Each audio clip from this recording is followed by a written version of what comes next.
Bab 7. Kegagalan adalah jalan untuk maju. Saya mengatakan ini dengan sungguh-sungguh. Saya beruntung. Saya lulus perguruan tinggi pada 2007, bersamaan dengan jatuhnya keuangan Amerika dan resesi besar, dan berusaha masuk ke dalam bursa kerja yang paling mengerikan selama 80 tahun terakhir. Sekitar masa itu, saya mendapati bahwa seseorang yang menyewa salah satu kamar di apartemen saya belum membayar sewa selama 3 bulan. Ketika ditagih, dia menangis dan kemudian menghilang, meninggalkan teman sekamar lain dan saya sehingga kami harus menanggung biaya sewa dan lain sebagainya. Selama tinggal uang tabungan, saya menghabiskan 6 bulan berikutnya tidur di sofa milik salah satu teman saya, melakukan beberapa pekerjaan sambilan dan mencoba berutang sesedikit mungkin sambil mencari pekerjaan sungguhan. Saya bilang saya beruntung karena saya masuk ke dalam dunia kerja orang dewasa sebagai orang yang gagal. Saya benar-benar mulai dari nol. Pada dasarnya, itulah ketakutan terbesar setiap orang dalam hidup. Ketika memulai bisnis baru atau mengubah karir atau keluar dari pekerjaan yang buruk, dan saya harus mengalaminya di depan mata saya, dan semuanya perlahan-lahan membaik. Jadi, ya, mujur. Ketika Anda tidur beralaskan futon tikar Jepang yang bau dan harus menghitung berapa koin yang Anda punya sambil berharap-harap cemas apakah bisa membeli sesuatu di McDonald minggu ini, dan Anda telah mengirim 20 pucuk lamaran kerja tanpa mendapat satu balasan pun, maka memulai sebuah blog dan bisnis internet bodoh tidak lagi terdengar seperti sebuah ide yang menyeramkan. Jika setiap proyek yang saya mulai gagal, jika setiap lamaran yang saya kirim tidak pernah dibaca, saya hanya bisa berpulang ke titik awal di mana saya mulai. Jadi, mengapa tidak sekalian dicoba? Kegagalan sendiri adalah sebuah konsep yang relatif.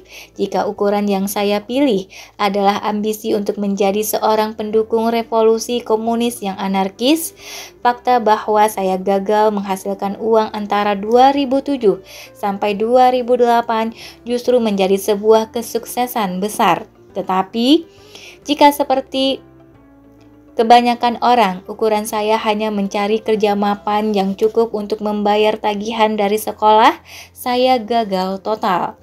Saya bekerja di keluarga yang kaya, uang tidak pernah menjadi suatu masalah. Sebaliknya, saya besar di keluarga kaya di mana uang lebih sering digunakan untuk menghindari masalah ketimbang menyelesaikan masalah. Saya sekali lagi beruntung karena ini mengajari saya sedari dini bahwa mencari uang sejatinya adalah sebuah ukuran yang buruk bagi diri saya. Anda bisa saja mendapatkan banyak uang dan tetap menyedihkan, atau miskin namun bahagia. Karena itu, mengapa menggunakan uang sebagai alat untuk mengukur harga diri saya? Nilai-nilai saya menyangkut hal lain. Ini lebih tentang kebebasan otonomi. Ide menjadi seorang wira swasta selalu muncul di benak saya karena saya benci disuruh-suruh dan lebih suka melakukan banyak hal dengan cara saya sendiri. Ide bekerja lewat internet muncul di benak saya karena saya bisa melakukannya di mana saja dan bekerja dimanapun saya mau. Saya bertanya kepada diri saya satu pertanyaan sederhana. Apakah saya lebih memilih digaji secara layak dan melakukan pekerjaan yang saya benci, atau menjadi wira swasta internet meski bangkrut sesekali waktu? Jawabannya langsung dan jelas bagi saya yang terakhir. Kemudian saya bertanya pada diri saya, jika saya mencoba hal ini dan gagal dalam beberapa tahun dan harus mencari kerja yang lain, akankah saya menyerah? Jawabannya tidak. Ketimbang menjadi pemuda pengangguran berusia 22 tahun yang bokek dan tidak punya pengalaman kerja, saya lebih memilih menjadi pemuda pengangguran berusia 25 tahun yang bokek dan tidak punya pengalaman kerja. Peduli setan. Dengan nilai ini, saya disebut gagal jika saya tidak mengejar proyek pribadi tersebut. Yang dimaksud kegagalan bukanlah kekurangan uang, tidur di sofa teman dan keluarga yang terus saya lakukan hampir 2 tahun berikutnya, dan bukan sebuah resume kosong. Paradoks kegagalan atau sukses. Ketika Pablo Picasso menginjak usia lanjut, dia sedang duduk-duduk di sebuah kafe di Spanyol sambil mencoret-coret selembar tisu bekas. Dia adalah orang yang cuek mengenai segala hal, menggambar apapun yang membuatnya terkesima pada saat itu.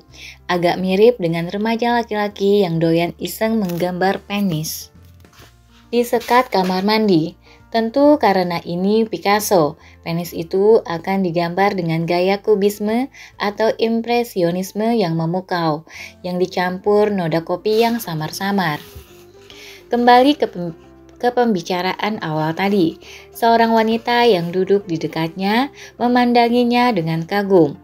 Tidak lama kemudian, Picasso menghabiskan kopinya dan meremas tisu tersebut dan hendak membuangnya saat akan meninggalkan tempat itu. Wanita tadi menghentikannya. "Tunggu," katanya. "Boleh kan saya meminta tisu yang barusan Anda gambar? Saya akan bayar." "Tentu," jawab Picasso, $20.000. Wanita itu kaget. Kepalanya tersentak ke belakang seakan-akan terkena lemparan batu bata. "Apa? Anda hanya perlu sekitar 2 menit menggambar itu?" "Tidak, Nyonya," balas Picasso. "Saya perlu lebih dari 60 tahun menggambar ini." Dia memasukkan tisu tersebut dalam kantungnya dan pergi meninggalkan kafe. Perbaikan dalam segala bidang dilatar belakangi oleh ribuan kesalahan kecil dan besarnya kesuksesan Anda berdasar pada berapa kali Anda gagal melakukan sesuatu. Jika seseorang lebih baik daripada Anda mengenai sesuatu hal, sepertinya itu karena dia telah mengalami kegagalan lebih banyak daripada Anda. Jika seseorang lebih buruk dari Anda, sepertinya itu karena dia belum mengalami semua pengalaman belajar yang menyakitkan seperti yang Anda rasakan. Coba bayangkan seorang anak kecil yang sedang belajar berjalan. Anak kecil itu akan jatuh dan melukai dirinya ratusan kali. Namun, tidak pernah sedikitpun anak itu berhenti dan berpikir, "Oh, saya rasa berjalan bukan bidang saya. Saya tidak mahir melakukannya." Menghindari kegagalan adalah sesuatu yang kita pelajari nantinya dalam kehidupan kita. Saya yakin itu banyak disumbang oleh sistem pendidikan kita yang menilai dengan ketat berdasarkan kinerja dan menghukum mereka yang tidak menunjukkan performa yang baik. Sumbangan lain dari orang tua yang gemar memaksa dan doyan mengkritik, yang tidak membiarkan anak-anak mereka mengalami kegagalan yang cukup banyak, dan malah menghukum mereka karena mencoba apapun yang baru atau tidak seharusnya. Dan kemudian peran media massa yang semuanya secara konstan mengekspos kita dengan kesuksesan demi kesuksesan atau kemasyhuran, namun tidak menampilkan ribuan jam praktik yang monoton dan membosankan yang dibutuhkan untuk mencapai kesuksesan tersebut. Pada titik tertentu, sebagian besar dari kita berhasil meraih suatu posisi yang mengkondisikan kita untuk takut gagal, untuk menghindari kegagalan secara naluriah, dan hanya terpaku pada apa yang ada di depan kita atau hanya pada bidang yang sudah kita kuasai. Ini membatasi dan menghambat kita. Kita hanya bisa benar-benar sukses kalau kita ada suatu bidang yang memungkinkan kita untuk rela gagal. Jika kita tidak bersedia untuk gagal, kita pun tidak bersedia untuk sukses. Ketakutan untuk gagal kebanyakan datang dari salah pilih nilai-nilai yang buruk. Contohnya, jika saya mengukur diri saya dengan standar membuat siapapun yang saya temui menyukai saya akan menjadi cemas karena kegagalan 100% ditentukan oleh tindakan orang lain, bukan tindakan saya sendiri. Saya tidak memiliki kendali karena penghargaan diri saya ada pada belas kasih penilaian orang lain. Lain halnya, jika saya ingin mengadopsi ukuran memperbaiki kehidupan sosial saya dapat menghidupi nilai yaitu menjalin hubungan baik dengan orang lain. Entah apapun tanggapan orang lain terhadap saya, penilaian diri saya berdasar pada perilaku dan kebahagiaan saya sendiri. Nilai-nilai yang buruk, seperti yang kita lihat di bab 4, melibatkan tujuan eksternal yang nyata-nyata di luar kendali kita. Usaha untuk mengejar target ini menimbulkan kegelisahan yang amat besar. Sekalipun kita berhasil mencapainya, kita akan tetap merasa kosong dan tidak bergairah. Karena begitu nilai tersebut diraih, tidak ada lagi masalah yang harus diselesaikan.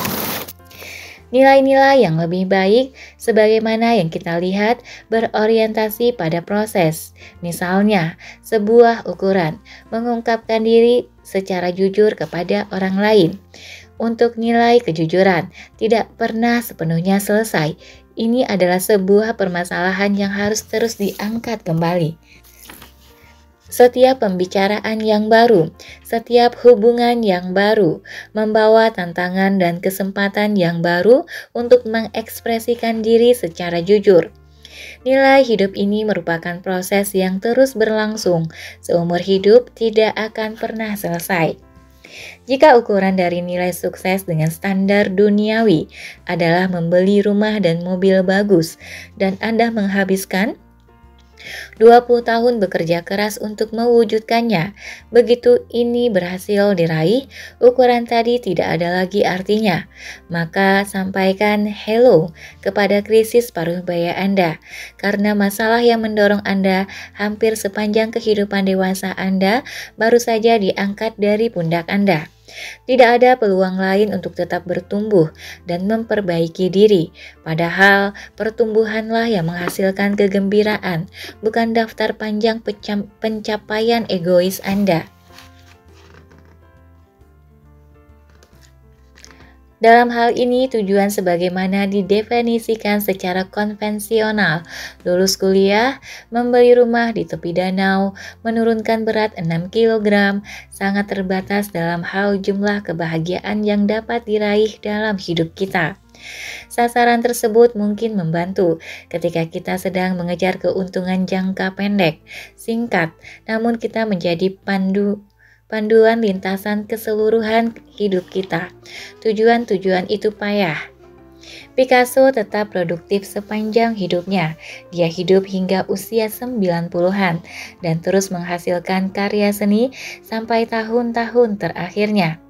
Andai saja ukuran yang dipakainya adalah menjadi terkenal atau menghasilkan banyak uang dalam dunia seni atau membuat 1000 lukisan, dia akan mengalami kemandekan dalam perjalanan hidupnya. Dia akan dikuasai oleh kecemasan atau keraguan-raguan. Sepertinya dia tidak akan pernah memperbaiki dan melakukan inovasi atas karyanya seperti yang dilakukannya dekade demi dekade. Alasan dari kesuksesan Picasso sama persis dengan alasan mengapa sebagai lansia dia bahagia mencoret-coret tisu sendirian di kafe. Nilai paling mendasar yang dihidupinya adalah menjadi sederhana dan rendah hati. Dan itu tidak ada ujungnya. Ini adalah nilai yang dimaksud dengan ungkapan yang jujur. Dan inilah yang membuat kertas tisu tersebut sangat bernilai. Derita adalah bagian dari proses. Pada 1950-an, seorang psikolog Polandia bernama Kazimierz Dabrowski meneliti para penyintas Perang Dunia II dan bagaimana mereka menghadapi pengalaman traumatik pasca perang tersebut. Ini adalah Polandia, jadi banyak hal mengerikan yang terjadi. Orang-orang ini telah mengalami atau menyaksikan kelaparan massal, pengoboman yang mengubah wajah kota-kota menjadi puing, pembasmian, penyiksaan tawanan perang, dan pemerkosaan dan atau pembunuhan anggota keluarga. Jika bukan Nazi, maka beberapa tahun kemudian oleh Soviet. Seperti yang dikaji Dabrowski mengenai para penyintas, dia mengamati sesuatu yang mengejutkan sekaligus luar biasa.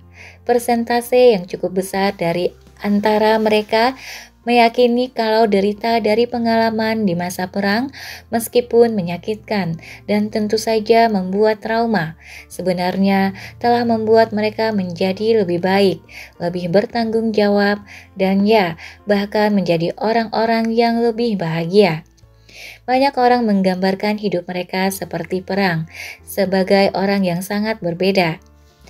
Banyak orang menggambarkan hidup mereka sebelum perang sebagai orang yang sangat berbeda, kurang bersyukur, dan tidak menghargai orang-orang yang mereka cintai. Malas-malasan dan ditelan masalah remeh, menyia-nyiakan apa yang telah mereka terima.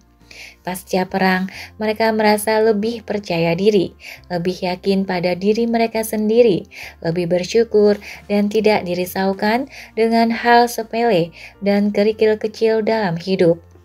Jelas, pengalaman yang mereka lalui mengerikan dan para penyintas ini tidak bahagia sama sekali dengan itu. Banyak dari antara mereka masih menderita akibat parut luka emosional dari perang yang terus-menerus tersebut. Tetapi beberapa dari antara mereka berhasil memanfaatkan luka tersebut untuk mengubah diri mereka dengan cara yang positif dan kuat. Dan mereka tidak sendiri dalam pembalikan tersebut.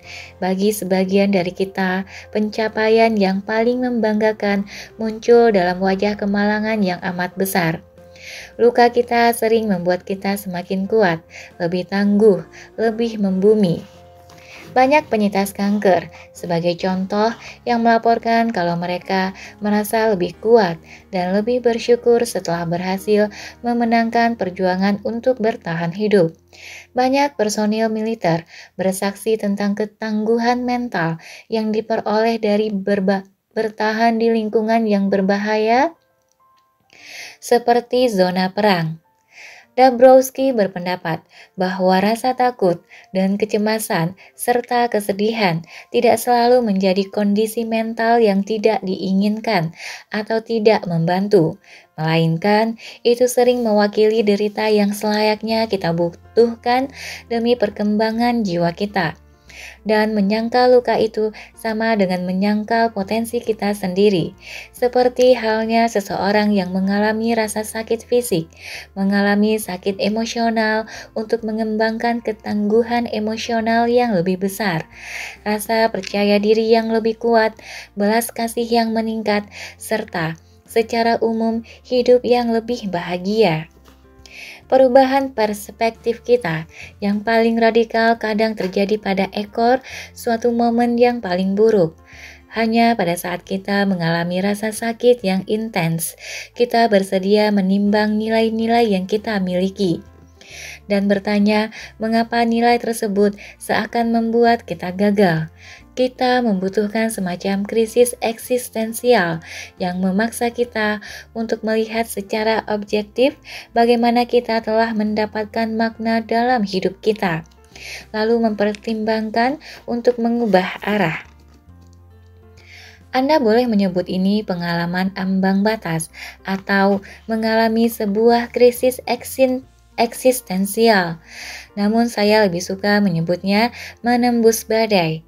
Pilih saja yang cocok untuk Anda. Dan mungkin sekarang ini Anda sedang berada dalam posisi tersebut.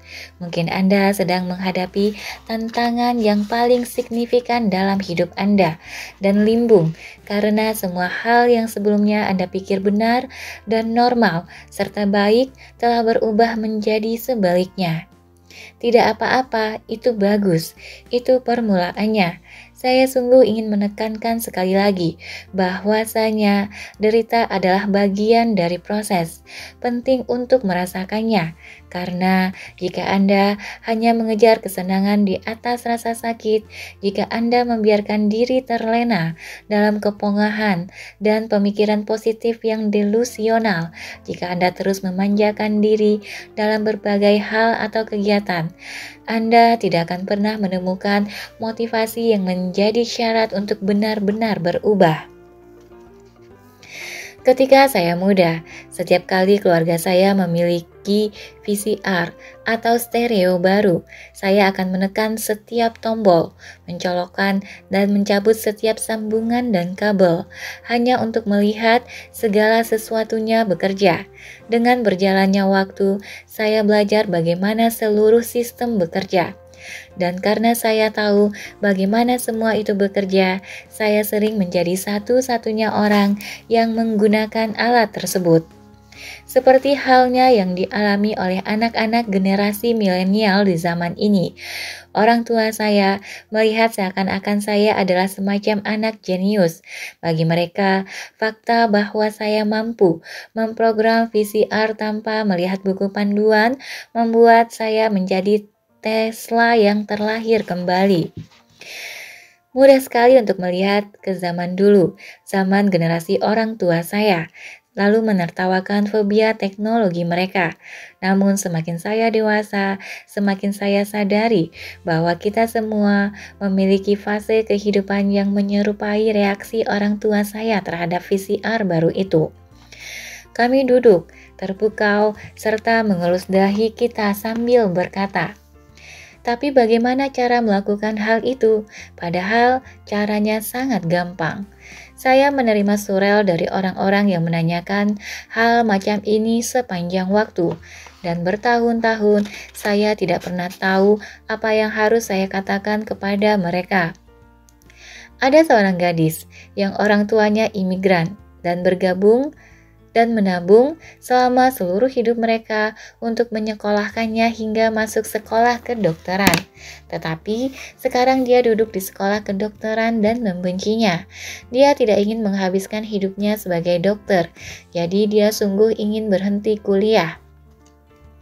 Namun, dia merasa terjebak sehingga pada akhirnya dia mengirim surat elektronik kepada orang asing di internet, saya, dan menanyakan sebuah pertanyaan konyol namun jelas seperti, bagaimana saya berhenti dari sekolah kedokteran?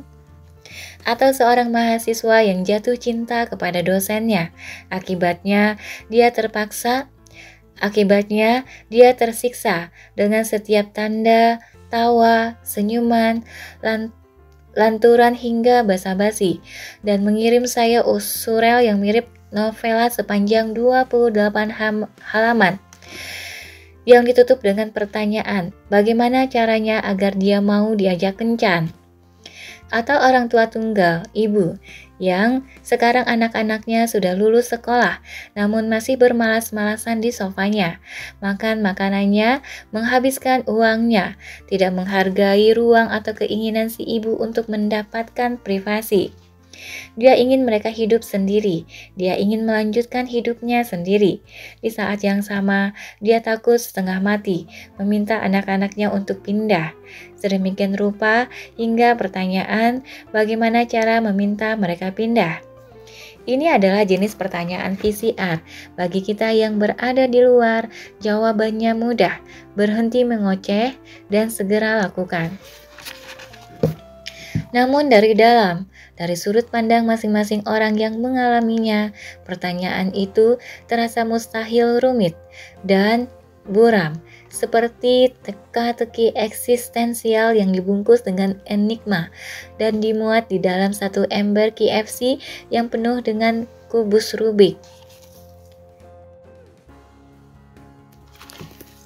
Pertanyaan VCR ini lucu karena jawabannya terlihat sulit bagi siapapun yang mengalaminya dan tampak mudah bagi siapapun yang tidak mengalaminya. Masalahnya di sini adalah rasa sakit. Mengisi berkas pengunduran diri dari sekolah kedokteran jelas merupakan langkah yang langsung tepat sasaran. Sedangkan melukai hati orang tua Anda adalah perkara lain. Mengajak dosen untuk berkencan sesederhana mengutarakan ajakan tersebut. Risiko menerima rasa malu dan yang mendalam dan penolakan terasa jauh lebih rumit. Meminta seseorang untuk keluar dari rumah Anda adalah sebuah keputusan yang jelas. Perasaan bahwa Anda menelantarkan anak sendiri akan lain sama sekali. Saya berjuang menghadapi kegusaran social anxiety, sepanjang masa remaja dan awal masa dewasa saya. Saya menghabiskan hampir seluruh hari-hari saya, mengalihkan perhatian saya sendiri dengan video games, dan sebagian besar malam-malam saya entah dengan minum-minum atau merokok demi mengusir rasa tidak nyaman itu. Selama bertahun-tahun, keinginan untuk berbicara dengan orang asing yang harapannya menarik, populer, pintar, terasa mustahil bagi saya. Saya berjalan dalam kebingungan selama bertahun-tahun, bertanya kepada diri saya sendiri pertanyaan PCR yang bodoh. Bagaimana caranya Anda bisa semudah itu berjalan dan mengajaknya bicara? Bagaimana bisa seseorang melakukan itu? Saya punya semua jenis keyakinan yang buruk seperti bahwa Anda tidak diizinkan berbicara dengan seseorang kecuali jika Anda memiliki alasan yang wajar untuk melakukannya.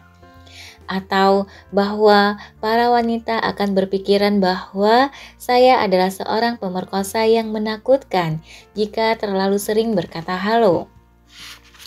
Masalahnya adalah bahwa emosi saya menentukan realitas saya. Karena saya merasa sepertinya orang-orang enggan berbicara dengan saya mulai meyakini bahwa orang-orang memang tidak mau saya ajak bicara. Dan karena itu, pertanyaan PCR saya, bagaimana saya bisa langsung menghampiri seseorang dan mengajaknya berbicara? Karena saya gagal memisahkan apa yang saya rasakan dengan apa yang sesungguhnya ada, saya menjadi tidak mampu melangkah keluar dari diri saya dan memandang dunia sebagaimana adanya. Sebuah tempat yang sederhana di mana dua orang bisa bertemu kapan saja dan saling bicara. Banyak orang, ketika mereka merasakan suatu bentuk rasa sakit atau amarah atau kesedihan, mengabaikan semuanya dan mulai merasa kebal atas semua perasaan yang dihinggapi. Sasaran mereka adalah untuk secepat mungkin merasa baik kembali, bahkan jika itu berarti mengubah atau menipu diri mereka sendiri atau kembali ke nilai mereka yang buruk. Belajarlah untuk menahan rasa sakit yang telah Anda pilih. Ketika memilih sebuah nilai baru, Anda sedang memilih untuk memasukkan bentuk rasa sakit yang baru ke dalam hidup Anda. Rasakan, nikmati, terima dengan tangan terbuka, kemudian lakukanlah. Saya tidak berbohong, ini akan terasa tidak mungkin pada awalnya, tetapi Anda dapat memulainya dengan hal yang sederhana. Anda akan merasa seakan-akan Anda tidak tahu apa yang harus dilakukan. Namun, kita telah membahas hal ini. Anda tidak tahu apapun. Bahkan ketika Anda pikir Anda tahu, Anda benar-benar tidak tahu apa yang akan Anda lakukan. Jadi sungguh tidak ada ruginya, kan? Hidup adalah tentang tidak mengetahui apapun dan kemudian melakukan sesuatu, apapun yang terjadi. Segala hal dalam kehidupan berlaku seperti ini, tidak pernah berubah, bahkan saat Anda bahagia, bahkan ketika Anda kentut bubuk peri sekalipun, bahkan saat Anda memenangkan lotre, dan membeli satu armada kecil jet ski, Anda masih tidak tahu apapun yang sedang Anda lakukan. Jangan pernah lupakan itu dan jangan pernah takut akan hal itu. Prinsip lakukan sesuatu. Pada 2008, setelah bekerja seharian penuh selama 6 minggu, saya keluar dari pekerjaan saya dan memulai suatu bisnis online. Pada saat itu, saya benar-benar buta akan apa yang akan saya kerjakan. Tetapi saya tahu, andai kata saya bangkrut dan berakhir menyedihkan, setidaknya saya bekerja sesuai keinginan saya. Dan ketika itu, yang saya pedulikan hanya mengejar-ngejar wanita. Jadi, persetan saya memutuskan untuk memulai sebuah blog tentang kehidupan kencan gila saya. Pagi itu, begitu saya bangun tidur sebagai seorang wira swasta, saya segera disergap rasa ngeri. Saya mendapati diri saya duduk di depan laptop dan menyadari untuk pertama kalinya bahwa saya sepenuhnya bertanggung jawab atas semua keputusan saya. Demikian pula dengan konsekuensi dari keputusan itu. Saya bertanggung jawab mengajari diri saya sendiri desain web, pemasaran internet, optimasi mesin pencari, dan topik esoterik lainnya. Sekarang semua ada di pundak saya, dan demikianlah saya melakukan apa yang diperbuat pria berumur 24 tahun yang baru saja berhenti kerja dan tidak tahu sedikit pun apa yang harus dilakukan. Saya mengunduh beberapa permainan komputer dan menunda bekerja. Rasanya seperti terjangkit virus Ebola. Setelah minggu demi minggu berlalu dan rekening bank saya berubah dari hitam menjadi merah, saya jelas perlu membuat semacam strategi untuk memaksa diri saya bekerja 12-14 jam sehari untuk memulai bisnis saya. Dan rencana itu datang dari seseorang yang tidak pernah saya sangka. Saat masih di SMA, guru matematika saya, Mr. Packwood, selalu berkata, "Jika kalian terhenti di satu soal, jangan duduk saja dan hanya memikirkan hal itu. Mulailah mengerjakannya. Bahkan jika kalian tidak tahu apa yang akan kalian lakukan, satu tindakan sederhana, yaitu mulai mengerjakan pada akhirnya akan membuat beberapa ide yang tepat muncul di kepala Anda." Selama periode kerja mandiri itu, ketika saya berjuang dengan keras setiap hari tanpa petunjuk apa yang harus dilakukan, disertai rasa ngeri dengan hasilnya atau segala kekurangannya, saran Mr. Packwood mulai memanggil-manggil saya dari relung benak saya. Itu terdengar seperti sebuah mantra. Jangan hanya duduk-duduk, lakukan sesuatu, jawaban akan muncul. Saat menerapkan saran Mr. Packwood, saya mempelajari sebuah pelajaran yang luar biasa mengenai motivasi. Perlu 8 tahun hingga pelajaran ini benar-benar tercerna.